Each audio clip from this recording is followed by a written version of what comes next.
সে অনেক দিন আগের কথা। একটি জঙ্গলে বাস করত সিংহ রাজা। তার একটি ছোট্ট ছানা আছে। সিংহ তখন তার বাসার সামনে তার ছানার সাথে খেলা করতেছিল। আর তখনই এসে হাজির হলো শিয়াল পণ্ডিত। এসেই তখন সিংহকে বলতে লাগলো, রাজা মশাই, চলুন আমরা বন পরিদর্শনে যাই। আজ আমরা জঙ্গলের উত্তর পাশে যাব। শুনেছি ওইখানের কিছু পশু নাকি বিদ্রোহ করছে। এটা যে আমার দেখতে হবে। শোনো ছানা, আমি আসা আগ পর্যন্ত তুমি এই গুহার সামনেই থাকবে। এইখান থেকে কোথাও যাবে না। ওইখানে গেলে তো রাজা মশাই জানতে পেরে যাবে। ওইখানে আমার হুকুম চালিয়েছি। কি করা যায়, কি করা যায়? সামনেই তো একটা গর্ত আছে। ওইটার মধ্যে রাজা মশাইকে ফেলে দিলে সে আর জীবিত উঠতে পারবে না। ওয়াও, ওয়াও, আমাকে বাঁচাও, বাঁচাও, মন্ত্রী, আমাকে বাঁচাও। এই তো সুবর্ণ সুযোগ। রাজা মারা গেলে এই বনের রাজা হব আমি। হে হে হে হে। কি হলো মন্ত্রী? তুমি দাঁড়িয়ে দাঁড়িয়ে কি দেখছো? বাঁচাও, আমাকে তুমি বাঁচাও। আর কতদিন তোমার দয়ায় বেঁচে থাকবো? তুমি মারা গেলে এই বনের আমি আর আমার ছেলে হবে রাজা। হুম হুম হুম, হা, হা, হা, হা, হা। আহ, বড্ড খিদে পেয়েছে আমার। বাবা, বাবা কখন আসবে? আমার যে বড্ড খিদে পেয়েছে।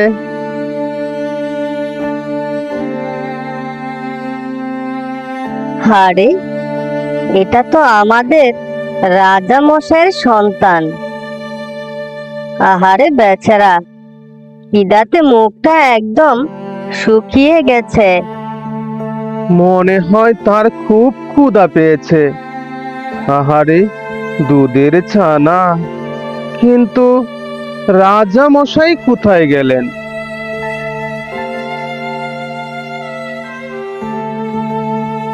বাবা সেই সকালে বের হয়েছে মন্ত্রী মশাইয়ের সাথে, এখনো যে ফিরলো না। আমার যে খুব ক্ষুধা পেয়েছে। তাই নাকি বাছা? রাজা মশাই সকালে মন্ত্রীর সাথে বের হয়েছে।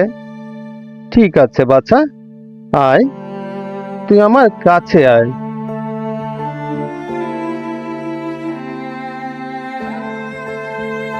এই, দূরে যা, দূরে যা এখান থেকে। তোর বাবা মা নেই, তুই আমার মায়ের কাছে কেন এসেছিস?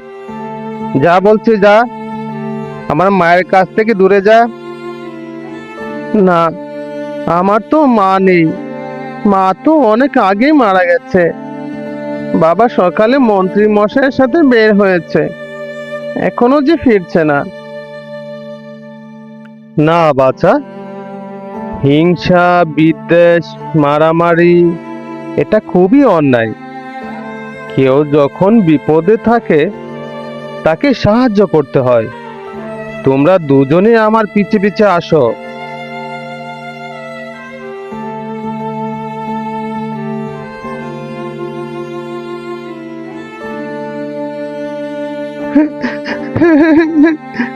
এটা তো আমার বাবা। বাবা, ও বাবা, তুমি উপরে উঠে আসো। বাবা, ও বাবা, তোমার বাবা অর্থাৎ আমাদের রাজা মশাই আর নেই, সে মারা গেছে।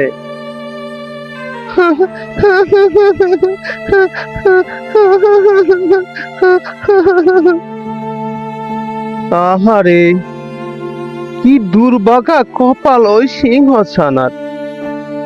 কিছুদিন আগে রানীমা মারা গেলেন, আজ আবার রাজা মশাই মারা গেলেন। তাকে দেখভাল করার মতন যে কেউই রইল না। না, আজ থেকে আমার ছানার মতন করে তাকে লালন পালন করব।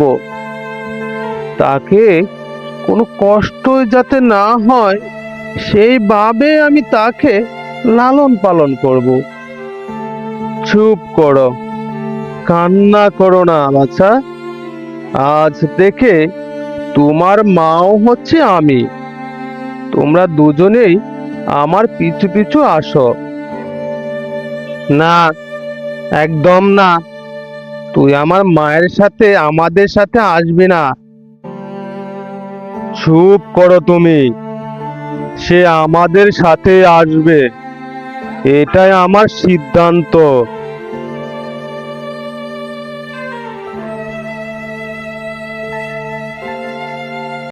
কোনো ভয় পাবে না বাছা। আজ থেকে এটাই তোমার ঘর। এসো বাছা। না না, তুই আমাদের ঘরে একদম আসবি না। এখানে আমরা থাকি।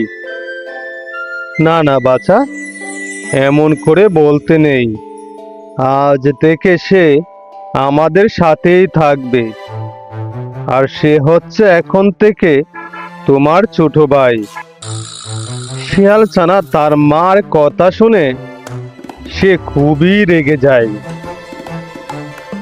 বেটা কোথা থেকে এসে আমার এখানে ভাগ বসিয়েছে।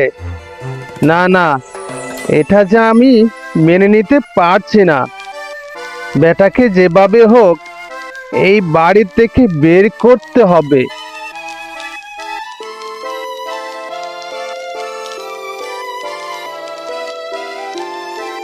এ কি, তুমি সিংহ ছানাকে কোথায় থেকে নিয়ে আসলে? বাবা মারা গেলে সিংহ ছানা বেঁচে থাকবে কি করে? মা তো অনেক আগেই। তার মানে কিছুদিন আগে রানীমা মারা গেছেন, আজ রাজামশাই গর্তে পড়ে মরে আছেন। তার মানে সবকিছুর সাথেই তুমি জড়িত। না না, আমি এসব ব্যাপারে কিচ্ছু জানি না। কিন্তু এই সিংহের ছানাকে আমি এখানে রাখতে পারবো না। অবশেষে সে আমার পথের কাঁটা হয়ে দাঁড়াবে। মানে তুমি কি বলতে চাইছো? আমি কিছুই বুঝতে পারছি না। সাবধান, ওর দিকে আর এক পাও আগাবে না। সে আজ থেকে আমার সন্তান। তার কোনো ক্ষতি আমি কোনোভাবেই হতে দেব না। আমি চাইলে এখনই মেরে ফেলতে পারতাম, কিন্তু না। আমার হাত থেকে তোকে কে বাঁচায় সেটা আমি দেখব।